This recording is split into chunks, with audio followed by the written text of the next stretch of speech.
हमारी border crossing unfortunately अभी तक ख़त्म नहीं हुई।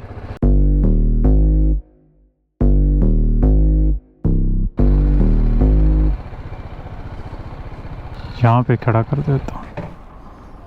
अस्सलामुअलैकुम एवरीवन। अगर आपने मेरा पिछला व्लॉग देखा होगा तो आपको आइडिया होगा कि मैं ईरान के बॉर्डर पे गया था। अनफॉर्चुनेटली उन्होंने मुझे इंटर नहीं होने दिया, तो मैं एक 350 किलोमीटर दूर सिटी एर्जुरम, जहाँ पे ईरान का कॉन्सुलेट है, वहाँ पे आया हूँ। जब मैं वहाँ पे गया हूँ तो आपको होता है ना कि यार एक ऐसा बंदा मिले, कोई ना अच्छा बंदा मिले। तो लिटरली मेरे साथ भी एक ऐसा ही हुआ है कि जिस बंदे ने मुझे रिसीव किया वो बंदा बहुत अच्छा था। उसने कहा कि नॉर्मल डेज़ में हमें 30 मिनट लगते हैं ये वीज़ा इशू करने में, लेकिन अनफॉर्चुनेटली सिचुएशन कुछ ऐसी है कि गवर्नमेंट ने उन्हें मना किया हुआ है, कोई उनके पास राइट्स नहीं है कि वो वीज़ा इशू कर सकें।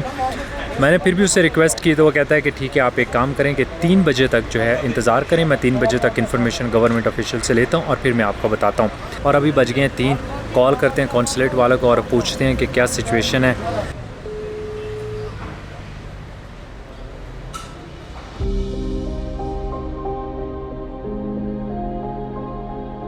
कहते हैं अच्छा आप इस तरह काम करें, आप ऑनलाइन अप्लाई करें, मुझे उसका एप्लीकेशन का नंबर दें और मैं फिर कल जो है ना जो मिनिस्ट्री है उनसे बात करूंगा, रिक्वेस्ट करूंगा कि आपको ट्रांजिट वीज़ा दे दें। थोड़ी सी मुझे उम्मीद लग रही है, अंदर से एक वो आवाज़ आ रही है कि शायद हमारा कुछ काम बन जाए।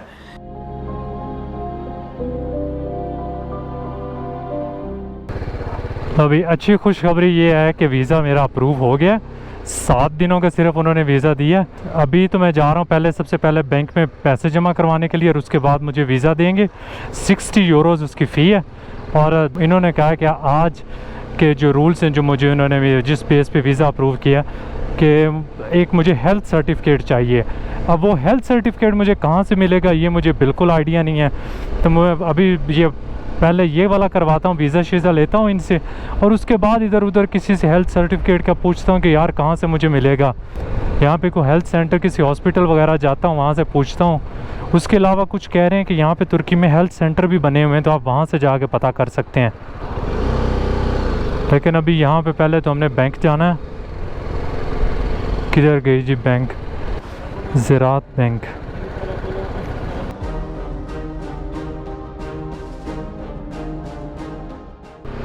वीज़ा हमारा फाइनली लग गया है और अब हम जा रहे हैं हॉस्पिटल की तरफ। यहाँ पे मैंने 1-2 तुर्किश लोगों से पूछा था, तो उन्होंने मुझे बताया है कि आप इस हॉस्पिटल में जाएं, ये प्राइवेट हॉस्पिटल है, हो सकता है आपको 2 घंटे में रिज़ल्ट डिलीवर कर दें।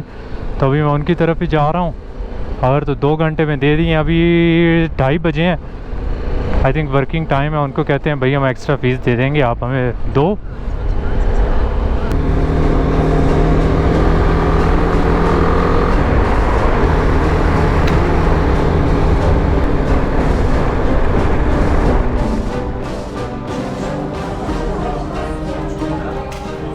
So, हमारा हेल्थ सर्टिफिकेट बन गया und Mehmet hat mir sehr viel geholfen. Mehmet spricht auch Deutsch. Vielen Dank, Mehmet. Ich danke Ihnen, ist kein Problem. Wir warten Sie immer hier, wenn Sie hier in Stadt Erzurum bekommen. Vielen Dank. Bitte sehr. Dankeschön. Ich bin immer hier. Dann bis nächste Mal. इस बंदे की वजह से मेरा काम हुआ है। अगर ये ना होता तो मुझे बड़ी ख्वारी होनी थी लिटरली। कहीं पता नहीं वो ऊपर वाले ने कहा कैसे जो है ना कोई हेल्प किसी न किसी ज़रिए से आपके तरफ भेज देता है। इवन अभी हम इसके डायरेक्टर और पूरी टीम से मिले हैं, फिर मुझे इन्होंने खाना खिलाया अपने साथ बिठा के, तो काफ़ी अच्छा रहा। यहाँ से बॉर्डर तकरीबन 350 किलोमीटर और उसमें मुझे 4 से 4.5-5 घंटे भी लग सकते हैं। इसलिए मैं चाह रहा हूँ कि यहाँ पे ज़्यादा टाइम वेस्ट ना करूँ। और अगर मैं भी टाइम से निकल जाता हूँ तो मैं अगर बिल्कुल बॉर्डर के पास भी नहीं पहुँचता तो बॉर्डर से पहले जो सिटी है दोगो बयाज़िद, वहाँ पे किसी जगह स्टे कर लूँगा, कोई होटल वगैरह ले लेंगे। 10 बजे भी अगर पहुँच जाए तो ठीक है कि अब बंदा जो है सुबह सुबह वहाँ से निकल जाता है।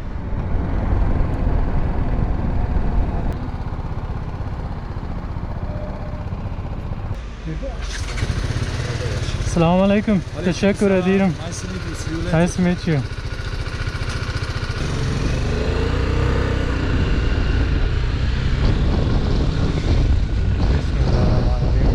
खैर खैरियत से जितना भी आज की हम राइड करें वो गुजारना। फाइनली जो काम करने थे यहाँ पे वो तो हो गए अल्हम्दुलिल्लाह। थोड़ा टाइम लगा लेकिन हो गए सारे। सिटी से हम लोग निकल रहे हैं और मेरा प्लान ये है कि निकलने से पहले सबसे पहले इसको करवाते हैं फुल। और वो सामने शेल वाले नज़र आ रहे हैं हमारे बिल्कुल रूट के ऊपर हैं, तो उनके पास चलते हैं और वहाँ से फिल करवाते हैं और फिर आगे कंटिन्यू करेंगे फुल।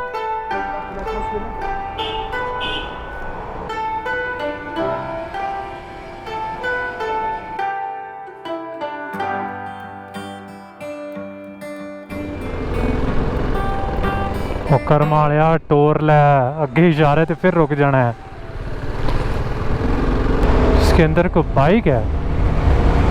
अभी का मेरा प्लान ये है कि 270-280 किलोमीटर दोगो बयाजी तक है वो कवर करते हैं। अगर पूरे हो गए तो ठीक है, नहीं तो उससे पहले एक आधी सिटी आ रही है छोटी मोटी, अगर वहाँ पे मुझे लग रहा होगा कि मुझे काफ़ी थकावट है तो मैं वहाँ पे भी नाइट स्टे कर सकता हूँ, होटल वगैरह उधर ले लेंगे।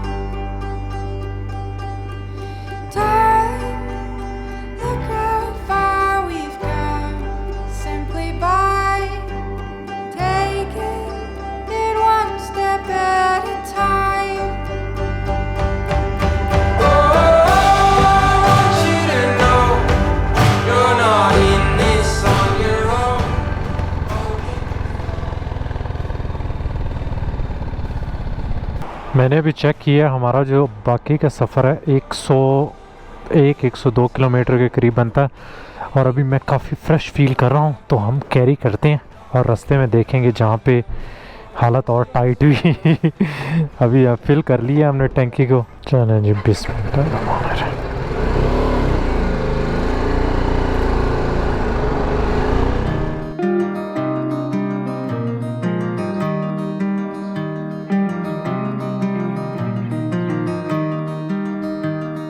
तकरीबन मैंने 35 किलोमीटर चलाई है, लेकिन ये 35 किलोमीटर काफ़ी मुश्किल रहे हैं क्योंकि हवा बहुत ज़्यादा है और इधर साइड पे आई थिंक कि बारिश होने वाली है या बादल जो है ना वो बड़े गरज चमक रहे हैं। मैं सोच ये भी रहा हूँ कि यहाँ पे किसी जगह होटल ले लूँ।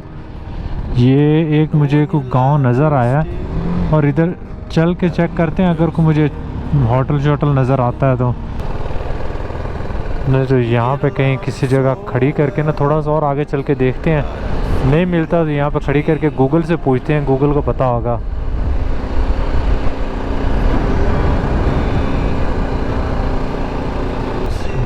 हाँ जी, ये एक आ गया, इससे जाके चेक करके आते हैं अंदर से, कहीं बंद ना हो।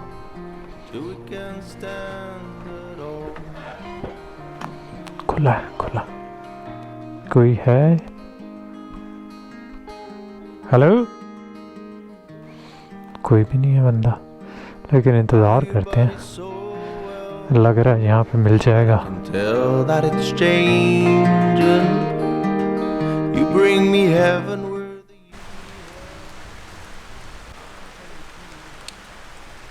अस्सलाम वालेकुम और गुड मॉर्निंग एवरीवन। आज हमारा सुबह का स्टार्ट कुछ बहुत अच्छा नहीं हुआ। अभी 8 बजे मेरा प्लान था कि मैं आज सुबह जल्दी निकल जाऊं। 6 बजे मैं उठा और जब उठ के नीचे पहुंचा तो पता चला कि होटल ऑनर है नहीं और उसने लॉक लगाया हुआ है तो कोई बाहर नहीं जा सकता। मैंने कोशिश की उसको कॉल करने की, कॉल वगैरह पिक नहीं की, तो मैंने घंटा 1.5 घंटा इंतज़ार किया। 7-7:30 बजे के करीब उसने कॉल उठाई और उस टाइम दबा के बारिश हो रही थी, ना उस टाइम बिजली ना पानी, अगर बिजली नहीं है तो कुछ भी नहीं था, ना नाश्ता। अभी 8 बजे थोड़ी सी बारिश जो है वो रुकी है। मैंने अपना विंटर गियर क्या कह रहा हूँ, अपनी वाटरप्रूफ लेयर जो है वो पहन ली है ताकि रास्ते में हमें जो है ना रुकना ना पड़े। अब मेरा प्लान ये है कि अभी हम जाएंगे ईरान के बॉर्डर की तरफ। ईरान का बॉर्डर है यहाँ से 100 किलोमीटर के फासले पर। रास्ते में अगर कोई नाश्ते वाली जगह में मिलती है तो वहाँ बैठ के नाश्ता करें, क्योंकि मुझे बहुत ज़्यादा भूख लगी हुई है। रास्ते में एक सिटी तो आता है, मेरी कोशिश होगी सिटी को अवॉइड किया जाए, बाहर कोई अच्छी जगह मिल जाए तो। और उसके बाद हम लोग देखेंगे कि ईरान पर बॉर्डर क्रॉस करते हुए कितना टाइम लगता है और कब वहाँ से क्रॉस होता है। ईरान में इंटर होने के बाद हम लोग डिसाइड करेंगे कि आज मैं कितने किलोमीटर राइड करूँगा। मेरे पास बेसिकली जो वीज़ा है वो ट्रांजिट वीज़ा है, बाकी सारी मैं डिटेल्ड आपको जैसे हम राइड स्टार्ट करते हैं वो बताता जाऊँगा। तो अभी बाइक जो है हमारी बिल्कुल रेडी है, निकलने के लिए तैयार हैं। यहाँ से निकलते हैं अल्लाह का नाम लेके और उम्मीद करते हैं कि हमारा आज का दिन बहुत अच्छा गुजरे। बिस्मिल्लाहिर्रहमानिर्रहीम। या अल्लाह खैर खैरियत से आज का दिन गुजारना। अभी मैंने नोटिस किया 2 गलतियां की हैं। एक तो मैंने अपना वाइज़र जो उसको क्लीन नहीं किया, कल रात को उसके ऊपर बहुत ज़्यादा मक्खियाँ मच्छर गिरे थे। और दूसरी चीज़ ये कि मैंने अपना विंड प्रूफ जो जैकेट पहन ली है ना, अब गर्मी लगना शुरू हो गई है और पता नहीं आगे जाके क्या ऐसा सीन बनता है। लेकिन मौसम है ऐसा बारिश का, तो देखते हैं कि अगर बारिश ना हो रही हुई तो फिर उसको निकाल के अंदर डाल दूँगा, क्योंकि उसमें तो सांस भी सही तरह नहीं आता इतनी गर्मी में यार। अभी थोड़ा आहिस्ता आहिस्ता चलते हैं, ज़रा बाइक गर्म हो ले और उसके बाद फिर थोड़ा स्पीड मारेंगे यहाँ से, इस एरिए से। बॉर्डर तक जाते हुए मुझे 1 घंटा पूरा लगेगा।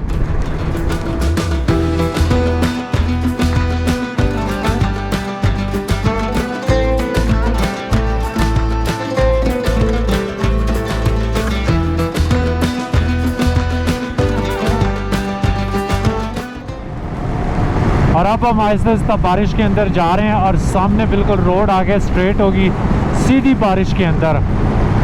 अच्छा, ये मैं आपको बताना भूल गया, इस रीजन में मोस्टली कुर्द रहते हैं। ईरान का जो बॉर्डर वाला एरिया दूसरी तरफ ईरान का, वहाँ पे भी कुर्द हैं, और तुर्की के इस एरिए में भी ये दोगो बायाजिद, और जहाँ पे मैंने नाइट स्टे की थी, साथ में लास्ट व्लॉग आपने देखा होगा एर्जुरम वाला, वहाँ पे 50-50 तुर्क्स और कुर्द्स हैं।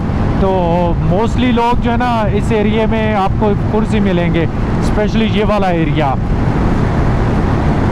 मुझे कंफर्म नहीं कि उनकी यहाँ पे कितनी पॉपुलेशन है, लेकिन काफ़ी पॉपुलेशन है उनकी, और एरिया वाइज तो बहुत बड़ा एरिया है। ऐसा लगता है यहाँ पुलिस की चौकी आ गई है, पर यहाँ पे ये आर्मी की चौकी है। अब यहाँ पे तो कोई नहीं है, पुलिस ही है। वो भी अंदर चले गए हैं देख दूख के कि भाई इतनी बारिश में अब कौन आएगा इधर। चलें जी, सुबह सुबह एक एक्सीडेंट हुआ पड़ा इधर।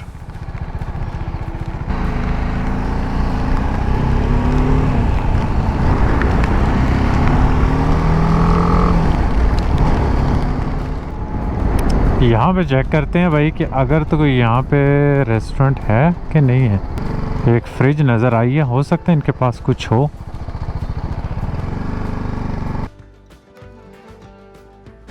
नाश्ता हमारा फाइनली आ गया है।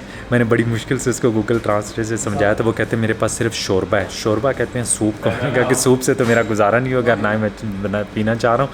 तो मुझे कुछ ना ऑमलेट वगैरह बना दो। तो उसने अभी ऑमलेट बना दिया है, साथ में थोड़ा सा सैलड, चीज़, बड़ी सारी चाय और एकमिक कहते हैं ब्रेड को। ये 2-3 लफ्ज़ जो है ना मैंने सीख लिए, क्योंकि एकमिक तो मैं रोज़ खाता हूँ, सुबह नाश्ते में, लंच में, डिनर में, हर रोज़ चल रही होती है। यहाँ से बॉर्डर है सिर्फ 5 किलोमीटर के फासले पर। तो अभी नाश्ता करते हैं और उसके बाद इंशाल्लाह हम अपनी जो है राइड है कंटिन्यू करेंगे बॉर्डर की तरफ।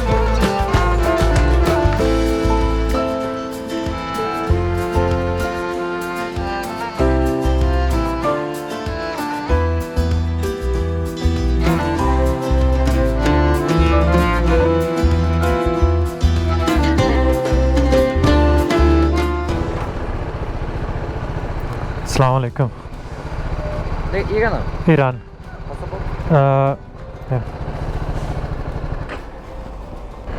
अभी हम जा रहे हैं जी तुर्किश बॉर्डर कंट्रोल, और उसके बाद ईरान वाले आएंगे। इससे मैं होके ऑलरेडी जा चुका हूँ, इसलिए मुझे थोड़ा सा एक्सपीरियंस है।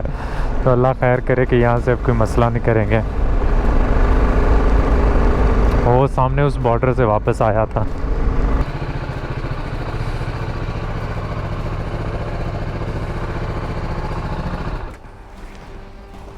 डॉक्यूमेंट्स निकालने बाइक के और पासपोर्ट। अस्सलाम वालेकुम। इस बंदे को मैंने अर्जुरम में भी देखा था।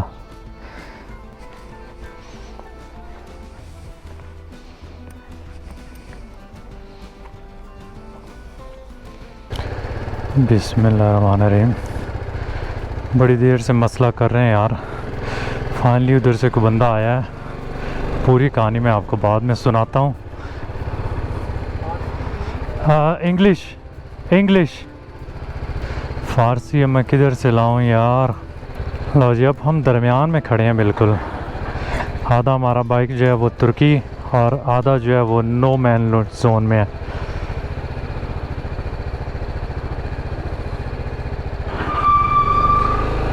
बिस्मिल्लाहिर्रहमानिर्रहीम। और जब हम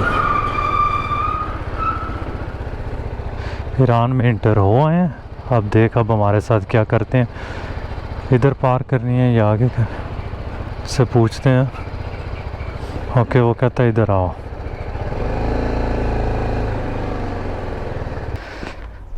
खैर आ जाए, अल्लाह खैर करिए अपन जाना।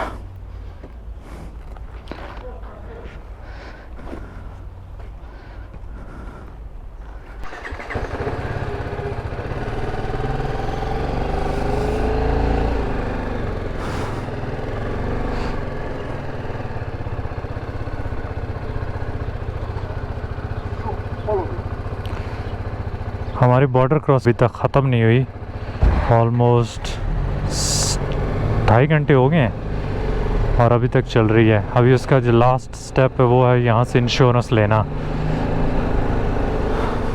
जैसे ही ये काम ख़त्म होता है उसके बाद आपको स्टोरी सुनाते हैं। अभी तो इनको फॉलो करना है, अल्लाह जानता है मुझे किधर लेके जा रहे हैं। लेकिन हम लोग ईरान में इंटर हो गए हैं और आप देख रहे होंगे कि मेरे वो एक्साइटमेंट और वो जो एक खुशी है वो नहीं है। और उसकी रीज़न ये है कि यहाँ पे बहुत ज़्यादा ख्वारी हुई है अनफॉर्चुनेटली, और मैं एक्सपेक्ट नहीं कर रहा था कि इतना ये लोग ख्वार करेंगे, स्पेशली जब मेरे पास वीज़ा है और कारने है, परमिशन है सारी गुजरने की। लेकिन उसके बावजूद कोई ना कोई छोटी मोटी चीज़ ये लोग निकाल ही लेते हैं। अगर कोई बंदा अच्छा मिल जाए तो सब स्मूथ चलता है, और अगर बंदा अच्छा ना मिले तो आपकी बदकिस्मती है, वो कुछ ना कुछ अंदर से कीड़े निकाल रहेगा। यहाँ पे भी अंदर एक किसी ईरानियन को कुट भी पड़ी है बेचारे को, उसके पास काफ़ी ज़्यादा सामान था, कस्टम्स वगैरह वालों ने उसका सब कुछ छीन लिया, वो गुस्से में आ गया, उसको कुट पड़ गई। तो माहौल अंदर गर्मा गर्मी हुई थी। अभी ये लोग जो मेरे आगे जा रहे हैं ये मुझे इंश्योरेंस दिलवाने के लिए, और एक तो मैंने गलती कर बैठा हूँ, इनको मैं अपने सारे जो तुर्किश लीराज हैं ना वो दे बैठा हूँ चेंज करवाने के लिए उसको। लेकिन जब आप इस तरह की सिचुएशन में होते हो तो दिमाग अनफॉर्चुनेटली कोई इतना अच्छी तरह काम नहीं करता, तो इस तरह की गलतियां बंदा कर बैठता है। और मेरे से भी गलती ये हो गई है। एक ही बंदा मिला जो इंग्लिश बोलता था, तो बस उससे गपशप हो रही थी, तो वही अभी इंश्योरेंस का कर रहा है।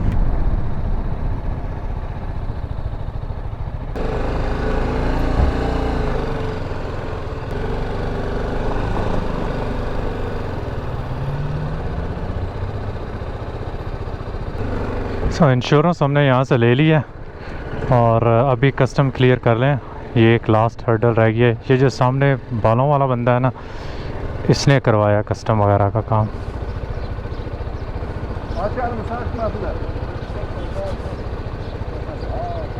See you next time. Next time, thank you very much, thank you very much. Okay, thank you. हाँ जी, अब हम ऑफिशियली ईरान के अंदर इंटर हुए हैं और अब मैं किसी जगह रोक के यहाँ से अपना नेविगेशन लगाता हूँ और यहाँ से रफू चक्कर होते हैं। भाई बहुत ख्वारी हुई है। अभी मैंने डाला नेविगेशन के अंदर तब्रेज़ का, क्योंकि वो पहली बड़ी सिटी यहाँ पे आ रही है और तब्रेज़ है यहाँ से तकरीबन 270-280 किलोमीटर के फासले पर। मेरे ख्याल में आज मैं मैक्सिमम यही अचीव कर सकूँगा। और तब्रेज़ काफ़ी अच्छी सिटी है। उसके साथ एक छोटा सा गांव है कंदुवान, जो काफ़ी हिस्टोरिकल टाउन है। तो मैं सोच रहा था कि एक चक्कर उधर का लगा लेंगे। अगर आज टाइम पे पहुंच गया तो अब मुझे थोड़ा सा डिसाइड करना है कि क्या मैं सिटी में रात रहूं या उसी विलेज में जाके रह लूं। लेकिन ये कि अभी यहाँ से निकलते हैं, क्योंकि यहाँ पे कुछ ख़ास देखने के लिए नहीं है। और मेरे पास जो वीज़ा है वो ट्रांजिट वीज़ा 7 दिनों के लिए। 7 दिन से मैं ज़्यादा यहाँ पे नहीं गुजार सकता। तो 7 दिनों में मुझे टोटल जो डिस्टेंस बनता है पाकिस्तान के ताफ्तान बॉर्डर तक, वो 2700 किलोमीटर बनता है। बग़ैर अगर मैंने कोई डी टूर वगैरह छोटे मोटे लेने, अगर मैं वो लेता हूँ तो आप ऐड कर लें जो मोस्टली लेने पड़ेंगे मुझे, तो 500-600 किलोमीटर जो है एक्स्ट्रा ऐड कर ले, क्योंकि मैं बड़े डी टूर नहीं लूँगा, छोटे छोटे से लूँगा। तो अभी यहाँ से निकलते हैं, उसके बाद किसी जगह बैठते हैं। मैंने इसमें तेल भी डलवाना है, तो मैं भी किसी पेट्रोल पंप से, और फिर आपको डिटेल में थोड़ी सी मैं अपनी आप बीती सुनाऊँ। तो उतनी देर में दिमाग मेरा जो थोड़ा सा रिफ़्रेश हो जाएगा, तो हो सकता है मैं को अच्छी बातें बताऊँ आप लोगों को, बजाय ये कि मैं अपना सारी भड़ास निकालूँ।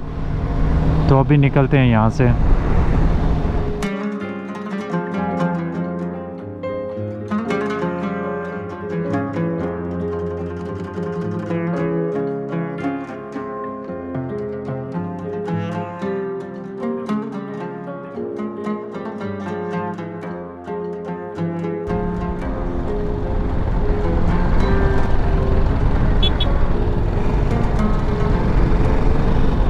गाड़ियों के मुझे समझ नहीं आ रही कि ये कौन कौन से इनकी कंपनीज कौन कौन सी हैं।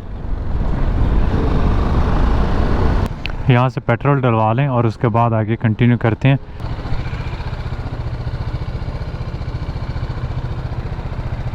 अस्सलाम वालेकुम। Benzene Super normal. Super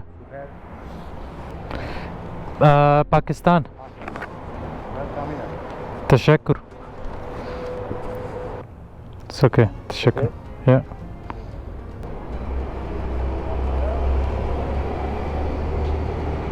Thank you.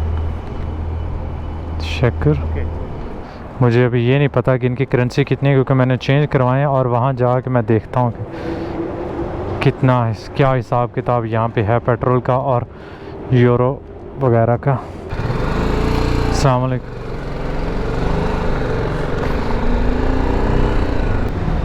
अब पेट्रोल तो यहाँ से हो गया, तो मैं सोच रहा हूँ यहाँ से जैसे मुझे कोई खाने वाली नज़र आता है ना, कोई ढाबा शाबा, तो उसके पास बैठ जाते हैं और खाना भी खा लेते हैं और उसके बाद ही कंटिन्यू करेंगे आगे।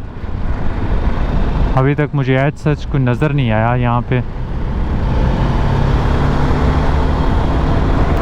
टू बी ऑनेस्ट अभी थोड़ा सा मेरा जो है ना वो मूड बेहतर होना शुरू हो गया है और अभी मैं इंजॉय करना शुरू हो गया हूँ।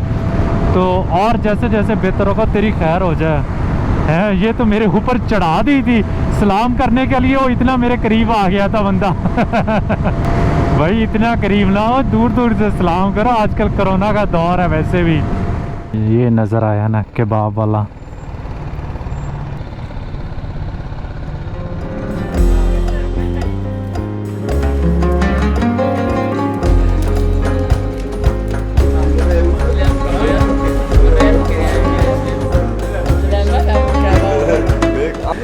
खाना अच्छा था यहाँ पे, ठीक है। और अभी मुझे पता नहीं कि कितना महंगा था, लेकिन ये कि अभी उसने म्यूज़िक लगा दिया है। मेरी कोशिश थी कि मैं जो है ना उसे कहता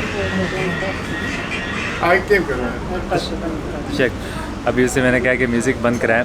सबसे पहले तो मैं आपको बताता हूँ अभी मेरी जो बॉर्डर वाली सिचुएशन है। तुर्की के बॉर्डर जब आप यूरोप से क्रॉस करते हैं तो वो बहुत एफिशिएंट है, बहुत अच्छा है और बहुत एक प्रोफेशनल टाइप का है। लेकिन जैसे ही आप ईरान की तरफ जाने की कोशिश करते हैं तो आपको वो जो एशिया वाले जो या आप साउथ अमेरिकन कुछ बॉर्डर शॉर्डर जैसे भी जो मेरा एक्सपीरियंस है, तो वो ख्वारी जो है ना वो वहाँ पे स्टार्ट हो जाती है। किसी बंदे को इंग्लिश नहीं आती थी और दूसरा ये कि वो मुझसे एक्सपेक्ट कर रहे थे कि मैं तर्किश बोलूँ। मैंने कोशिश की थोड़ी बहुत गूगल ट्रांसलेट से, लेकिन गुजारा नहीं हुआ, काम नहीं चला। सबसे पहले तो उन्होंने मेरे डॉक्यूमेंट्स लिए, उन्होंने कहा कि आपसे पूछेंगे ईरान वालों से, अगर वो आपको इंटर होने देंगे तो फिर आपका एग्ज़िट करेंगे। और उन्होंने वो लिए डॉक्यूमेंट्स, ईरान वालों ने मेरे से कारने लिया, मेरी इंश्योरेंस वगैरह जो कुछ भी था, पासपोर्ट और वीज़ा वगैरह, ये उन्होंने चेक करके कहते ठीक है। उसके बाद तुर्की वालों ने जो एग्ज़िट का जो है स्टैम्प वगैरह लगानी थी वो लगा दी। जब वो एग्ज़िट स्टैम्प मैं लगवा के आया तो मुझे कहते हैं कि आप जा नहीं सकते। मैंने कहा क्यों? देखिए आपकी बाइक जो है वो 310 सीसी है और ईरान में रूल है कि 250। मैंने कहा लो जी बढ़ गया। ईरान में ये रूल था 2018 में, 2019 में ये रूल जो है स्क्रैप कर दिया गया था। और इसके मैं आपका न्यूज़ जो है ना वो एक प्रिंट जो है वो दिखा दूंगा आपको, ताकि आपको भी कंफर्म हो जाए। ये रूल, इस रूल के तहत अगर जाएँ तो अभी जो ईरान के अंदर तकरीबन कोई हज़ारों राइडर्स हैं राइड कर रहे हैं, ये हर साल गुजरते हैं, वो तो फिर कोई भी ना जा सके, क्योंकि मोस्टली लोग जो है ना वो 500 से लेके 800 1250 सीसी में जाते हैं और मैं 310 में जा रहा हूँ। तो ये कोई रूल जो है ना मैं एक्सेप्ट करने को तैयार नहीं था, लेकिन वो मुझे नहीं जाने दे रहे थे। वहाँ पे थोड़ी देर बैठा हूँ, उसके बाद मुझे वो तुर्किश कहता है कि ठीक है मैं दोबारा उनसे कोशिश करता हूँ। फाइनली पता नहीं क्या चीज़ उन्होंने अंदर से चेंज की और मुझे उन्होंने कहा कि ठीक है आप जो है ना आप इंटर हो सकते हैं ईरान, आप उस साइड पे जाएं, जाके अपना पासपोर्ट वगैरह दें उनको, कारने वगैरह के डॉक्यूमेंट्स मैंने अपनी गाड़ी के दिए, अपने बाइक के दिए। तो वो जो बंदा था वो इतना ज़्यादा फ्रेंडली नहीं था। उसने कहा कि अपनी सारी बाइक का सामान उठा के लेके आओ और फिर कहता है कि मुझे जो है ना अपनी बाइक पे ना एक चक्कर लगाने दो। मैंने कहा ठीक है तूने चक्कर लगाना है तो भाई तू चक्कर लगा ले, कोई मसला नहीं है, लेकिन मुझे यहाँ से फारिग करो, एटलीस्ट मुझे जो है ना एंट्रेंस दो। तो कहते हैं कि तुम पहले बंदे हो जो कोरोना के बाद यहाँ पे आए हो और हमें कंफर्म करना होगा कि तुम्हारा पासपोर्ट जो है, तुम्हारा वीज़ा, तुम्हें पाकिस्तान इंटर होने की आगे इजाज़त है कि नहीं है। फिर मैंने उन्हें अपना POC अपने पाकिस्तान ओरिजिन कार्ड दिखाया। उसके बाद उन्होंने मुझे कारने जो है ना उस पर तकरीबन कोई घंटा 1.5 घंटा वो इंटर करते रहे, पता नहीं क्या चीज़ करते रहे। अनफॉर्चुनेटली मेरी जो इंश्योरेंस है उसके ऊपर लिखा हो कि ये ईरान के लिए वैलिड नहीं है। मैं रिकमेंड करूँगा अगर आप में से कोई भी ईरान आ रहा है तो चेक करें कि आप जो इंश्योरेंस ले उसका एक ग्रीन कार्ड होता है। ग्रीन कार्ड के ऊपर ईरान लिखा होना चाहिए IR का। मेरे वाला जो IR था वो कटा हुआ था, तो मुझे वहाँ से इंश्योरेंस जो है ना ख़रीदनी पड़ी। तो फिर एक बंदा आया, उसने कहा कि ठीक है मैं आपका बाकी सारा काम करवाता हूँ। उसने थोड़ा सा मेरा जो प्रोसेस है वो स्पीड अप करवा दिया। मुझे जो इंश्योरेंस वहाँ से लेनी पड़ी वो 53 यूरोज़ की लेनी पड़ी है, जो कि पूरे साल की इंश्योरेंस है। मैंने उन्हें कहा था कि मैंने सिर्फ 7 दिन रहना है, तो अगर आप मुझे 7 दिन की दे दें तो ठीक है, लेकिन उन्होंने नहीं दी। तो 1 साल की मुझे वहाँ से लेनी पड़ी और उसके बाद वो लेके मैं इंटर हुआ। और फिर मैंने उसने कहा कि मुझे मेरे जो काम मैंने करवाया तुम्हारे उसके भी कुछ पैसे दो। तो फिर मैंने उसको आई थिंक 20 या 25 यूरो के करीब जो ना वो जो उसने कन्वर्ट किए थे उसी में से दे दिए, कि मैं वहाँ से लिटरली जान छुड़ाना चाहता था। और मेरी कंडीशन, जब उन्होंने मुझे कहा था ना कि अब आपका काम नहीं हो सकता, अब हम इंटर नहीं होने देंगे, तब मेरी कंडीशन ख़राब थी। अब अल्लाह का शुक्र है कि थोड़ा सा अपने आप को नॉर्मल किया है, टाइम के साथ साथ जो बेहतर हो रहा है। तो अभी अपनी राइड कंटिन्यू करते हैं, क्योंकि मुझे ऑलमोस्ट 220 किलोमीटर जो है वो जाना है।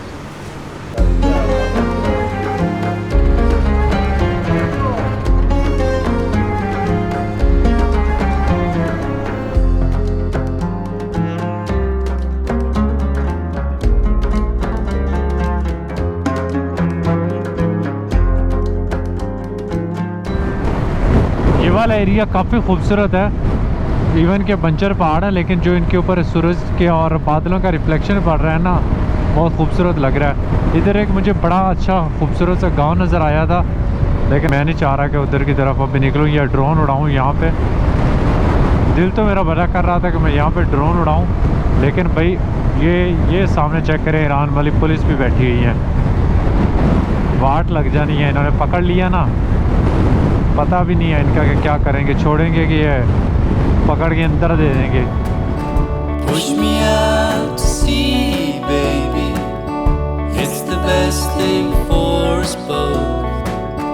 I'll be happy out there, baby.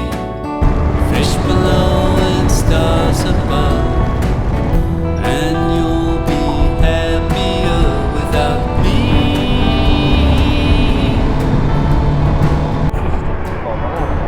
Lama bahçeden hemen ha kopmasın.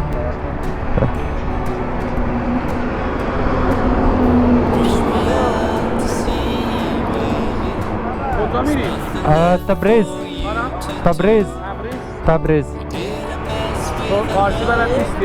Farsi no फारसी बहुत तेज़ हवा है। Without me. Now wash up on your beach one morning, strange shell lying on the shore. ये तो हमें घुमाई जा रहे हैं इधर, कुछ 10 किलोमीटर हो गए हैं अभी, और अभी हम लोग सिटी सेंटर के से 5.5 किलोमीटर और दूर हैं, सिर्फ 5.5 किलोमीटर। बड़ा खूबसूरत और साफ़ सुथरा सिटी लग रहा है यार। फर्स्ट इम्प्रेशन तो मेरा काफ़ी अच्छा है, यहाँ तक रहा है, बहुत साफ़ सुथरा है। 2 इतने बड़े बड़े बंदे और इतनी छोटी सी बाइक है इनके पास। भाई हम सिटी सेंटर में आए हैं, लेकिन मुझे ना यहाँ पे कोई होटल शोटल नहीं मिल रहा। इंटरनेट के बगैर भाई कोई हाल नहीं है। इधर किसी जगह खड़ा होता हूँ या सोच रहा हूँ यहाँ पे खड़ा हो जाऊँ, पुलिस वालों से इन्हीं से पूछता हूँ।